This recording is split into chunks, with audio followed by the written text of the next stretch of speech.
First, let me say how truly lovely it is to be with you all again. This summer has been strange.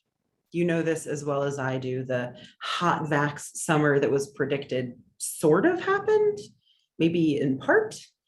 Certainly where I live and I hear over there in Ridgewood and surrounding towns, folks have been out and about more, eating at restaurants and gathering together. Yet just as we stepped out into a bit of that familiar summertime way of being, the Delta variant came to knock us back a bit, to humble us all, scientists and doctors and lay folks alike. We hailed the arrival of vaccines, and they have made an unbelievable difference in the lives of all of us. Please get vaccinated if you can and you haven't done so. But part of the reality is that we didn't vaccinate enough people fast enough, and we let go of masks, and all of a sudden we find ourselves in the next surge of pandemic life. And it's been hard to face that reality. Last summer, we knew that we were in for more quarantining when the fall arrived. Isolation and distance stretched out before us and between us. This summer, there's been more uncertainty. Will children indeed go back to school? Will Delta take the death toll the earlier variants did? Can we return to most activities just with masks on, or is another true quarantine on the horizon?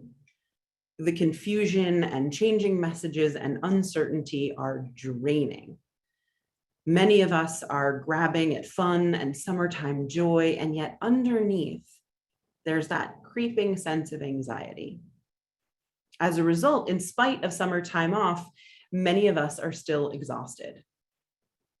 Unprompted, a friend of mine passed along a piece from Culture Study, which is the Substack newsletter by a woman named Anne Helen Peterson. The piece is titled, "You're Still Exhausted." In it, Peterson, who is a writer with a doctorate in media studies, after describing how she did more this summer than last summer, but still less than a pre-COVID summer, writes, quote, "I'm still tired. At this point, I'm not complaining so much as I am in the throes of a realization that I could spend a year doing pretty much nothing at all, and still, with just a moderate amount of social life, find myself drained. Am I getting old? Yes, but that's not all of it. Am I an introvert who's always needed time on my own to recharge? Absolutely. My mom has referred to my need for some Annie time since I was 5 years old. Am I socially awkward? Clearly, this is part of why I'm a writer. But I think the real problem is that life is still exhausting because the pandemic was and remains exhausting in so many invisible ways. And we still haven't given ourselves space to even begin to recover. Instead, we're just softly boiling over, emptying and evaporating whatever stores of energy and patience and grace remain." Now, I don't know if that passage resonates with you, but it certainly did with me.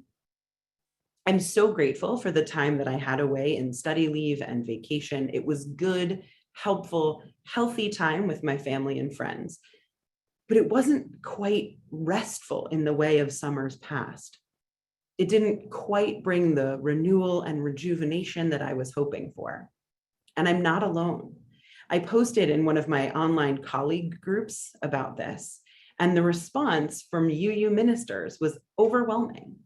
In spite of time away, virtually no one felt as rested as they know they are capable of being.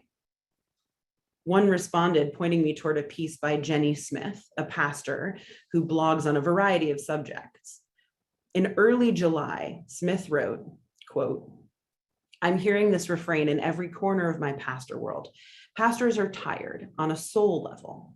It's tempting to think we can solve it with a few days off, but we know we can't. The oppressive thing about capitalism and consumerism and white supremacy culture, for that matter, is our utter inability to listen to our need to rest."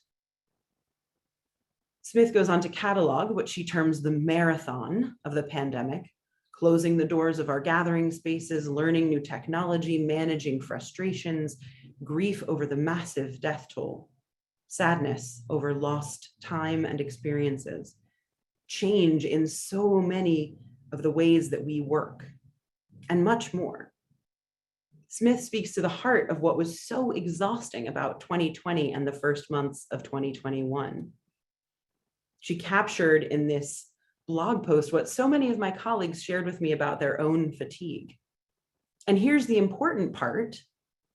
Pastors are not alone in feeling that exhaustion that just won't be sated, especially as it combines with that creeping anxiety brought by the end of the summer.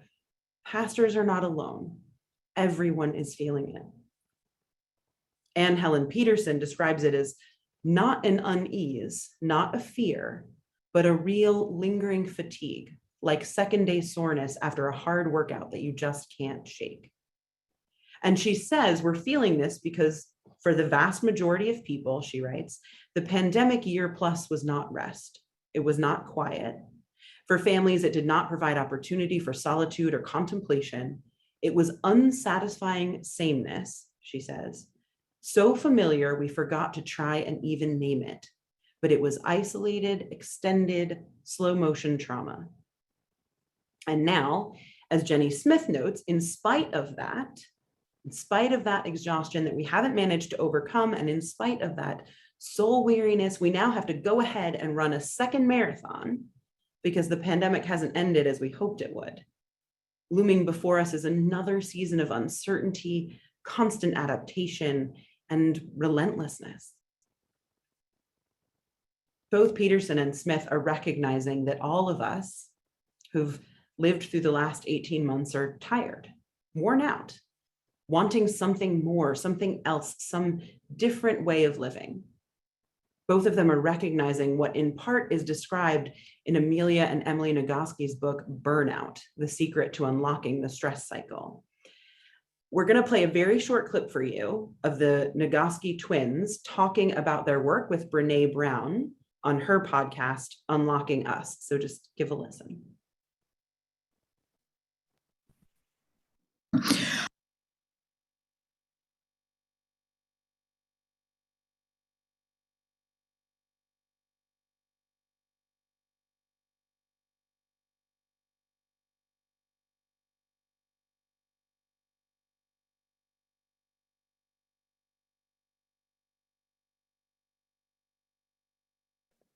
Just 1 second.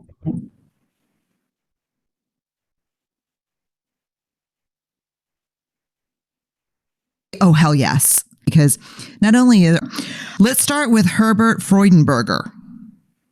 Okay, so Herbert Freudenberger, 1975, gave us a definition of burnout. Tell us about the three components. So the three components of burnout are emotional exhaustion, a decreased sense of accomplishment, and depersonalization. Depersonalization. I'm just going to lay this out here that I'm a COVID long hauler and the brain fog is real. So sometimes I'm staring at things and I don't remember what I was doing. Okay, so I'll pick it up when those away. happen, and I have a sister to be the rest of my brain. Yes, sisters that pick up things. I am so glad you're on this side of it, and I'm so sad that it's a long haul because I've got a couple of long hauler friends that it's just people do not understand what's involved. So those three things, Herbert Freudenberger with the decreased sense of accomplishment, emotional exhaustion, and depersonalization. Okay, so emotional exhaustion, I think I love this definition that you put in here, which I guess is Freudenberger's, the fatigue that comes from caring too much for too long.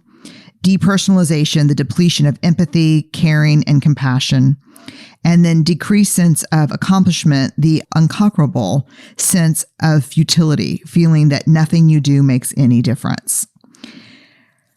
Yeah, and in particular for women, it's the emotional exhaustion. Okay, so that's the thing that killed me. So burnout super high across everyone. I would imagine now in the time of COVID that burnout is at an all. Do we have any data that's telling us what's going on with burnout right now? Not to my knowledge specifically. Most of the research on burnout, it began about professional burnout and it stayed about professional burnout for a really long time. The ICD-10's definition is about professional burnout. It's only in the last 5 years or so that work on parental burnout has begun, though you can imagine exactly how this shows up for parents and caregivers of all kinds. And We know for sure from journalistic reporting that's been done that women are being laden with the lion's share of the adapting that has to be done when people are working from home, when people lose work, when schooling has to happen at home. Whose job is all that stuff? It's even in the countries where it is the most fair, and that includes the United States, it's still massively increasing women's workload and not men's. So we've got the unpaid second shift and the unpaid third and fourth shift now. Exactly. And COVID, for sure, like a pandemic and all the other that's going on in the world, are chronic stressors. And there's a lot of new kind of writing about compassion fatigue, because people who aren't sick are always worried about the people around them getting sick. And it's a perfect storm for burnout. And vicarious traumatization, I'm really worried about the caregivers and the medical providers who've been exposed to just emergency rooms and ICUs packed with people, and witnessing death on a scale that is just not something we see in the United States ever before. Yeah, I agree. So the Nagoski's note that burnout began as a professional concept, folks who hit a breaking point at their jobs and just could not anymore.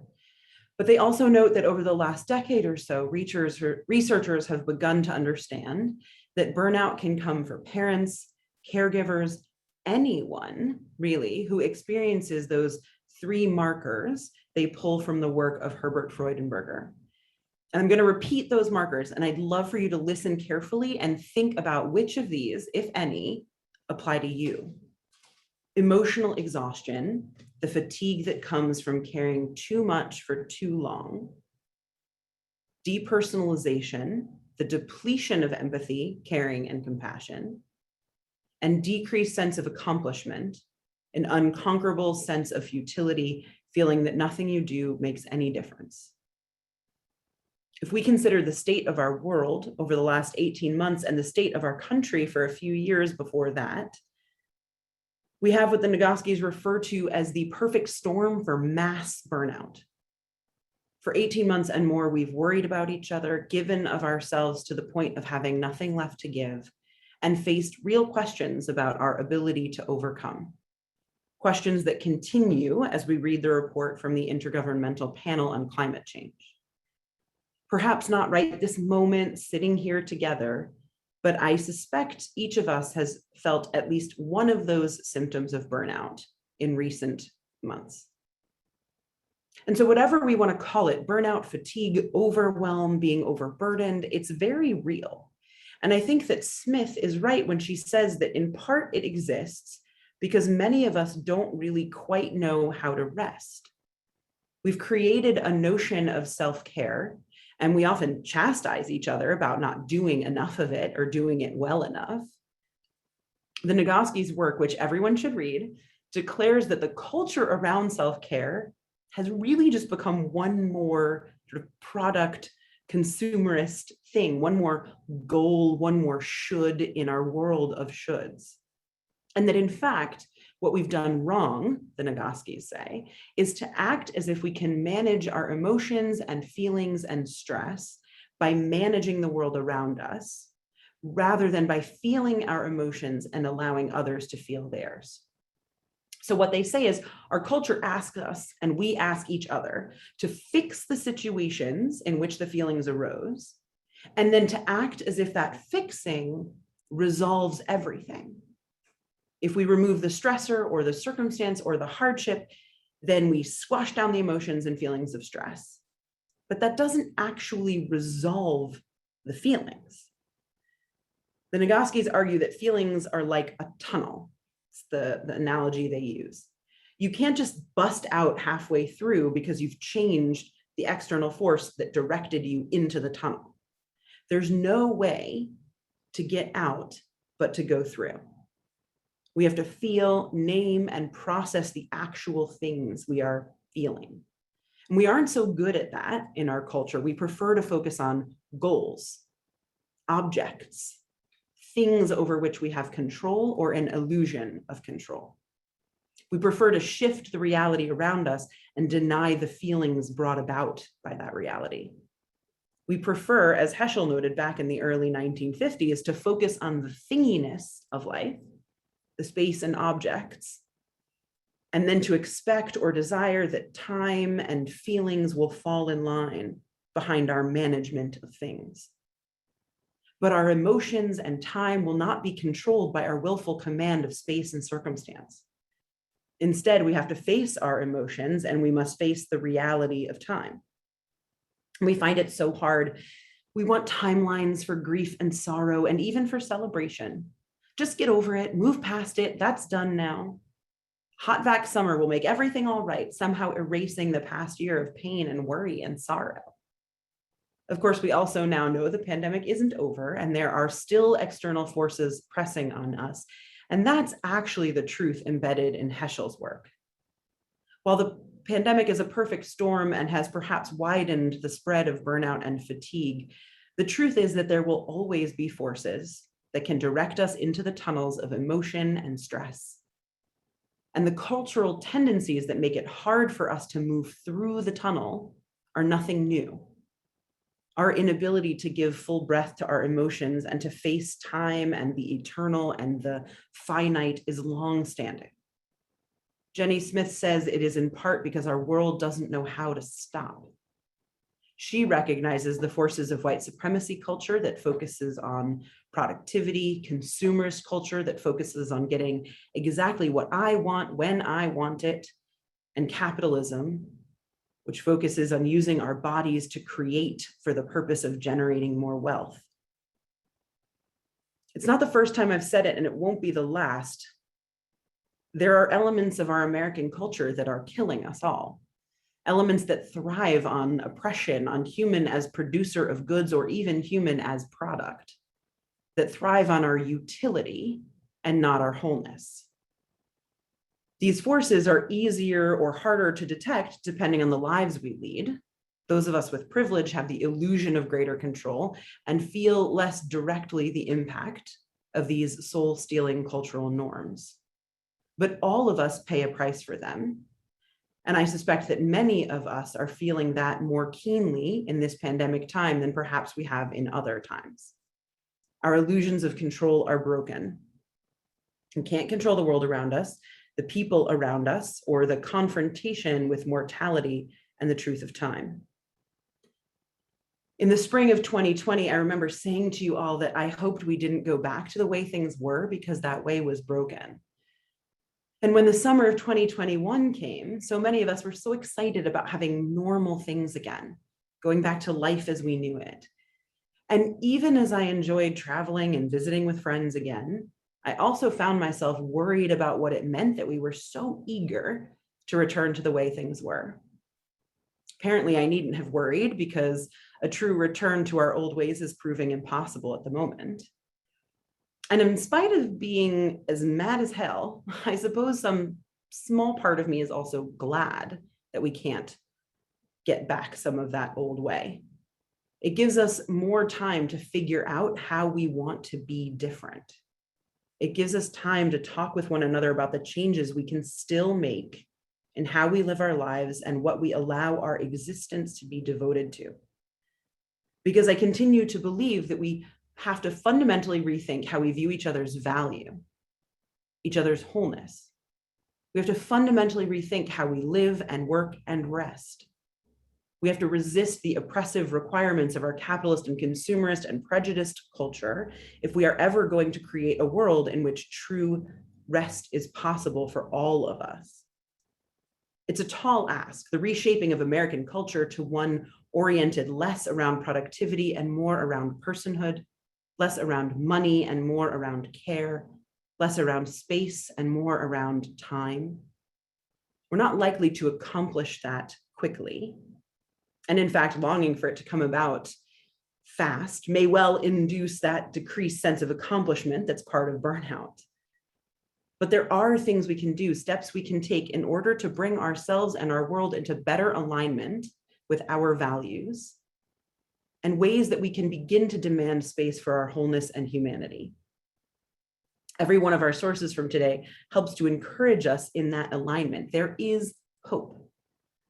Peterson recommends that we all acknowledge that rest is not something we want or desire, but that it is a basic need and a right. And if we can do that, if we can recognize that it's a requirement for all of us, regardless of our place in the world or our work or status or family or anything else, if we can recognize that rest is a fundamental need, then we can move to advocating for a world and culture and workplaces that enable rest. And then it's incumbent on us to actually take the rest that's offered. Smith shared some thoughts about what those cultural and workplace changes might look like. She suggests that we start saying yes to joyful ideas and no to things that feel burdensome, that we offer each other permission to walk instead of run, that we hold healthy boundaries with one another, even as we offer each other the grace of permission to fail, to say no, to take a break. And the Nagoskis remind us that we have to actually deal with the stress, even if we don't want to, not wish it away by dealing with the stressor and not paper over it with mani-pedis and a glass of wine. We have to confront the feelings, let our bodies move through them. And more than that, we have to give each other the room and the care to do this. We have to stop asking each other to just figure it out, telling each other to just be done or stop talking about that. We have to be present to each other, care for each other, acknowledge each other's pain and burnout and exhaustion. And then there's Heschel, whose wisdom pulls from the ages and reminds us that even though there will always be reason to have big feelings and exhaustion and stress, we have ways to make life better. Heschel asks his reader to understand what has been understood in Jewish ritual for millennia, the value of a day focused on time instead of space, the value of moments set aside with intention and care, moments set aside for the whole person, mind, body, spirit, heart, for the whole person to rest, to be still, to be given and to offer care. He writes, the Sabbath is not dedicated exclusively to spiritual goals. It's a day of the soul as well as of the body. Comfort and pleasure are an integral part of the Sabbath observance. You may recall that the Sabbath occurs on the seventh day in Jewish tradition to mark the seventh day of creation. And the ancient rabbis said that the seventh day was also a day of creation, but on that day, Menuha was created. Heschel quotes them as saying that after the 6 days of creation, what did the universe still lack? Menuha. Came the Sabbath, came Menuha, and the universe was complete. Heschel tells us that that word is typically translated as rest, but it means more than that. It means also solace, calm, peace, serenity. We all need more Menuha.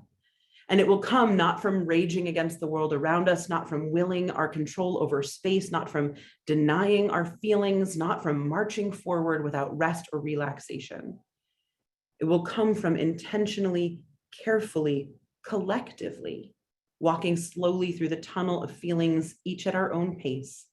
It will come from napping, taking longer lunches, rejecting the sense of immediacy bred by our technology. It will come from slowing down, from consciously setting aside time, maybe once a week, as with the Sabbath, maybe a smaller time each day, but consciously setting aside time to just be and be focused on our relationship with ourselves, with others, with time. My challenge to us all for the remainder of the summer, aware that yes, there is work to be done and the world to be managed, is to undertake our work with more grace and more spaciousness, and to approach the world with less control and more observation. And more than anything, the challenge is to rest with deep intention and with care. May we have the strength to resist the temptations of our cultural norms and instead to embrace serenity, calm, and the deep truths of our living in time. So may it be.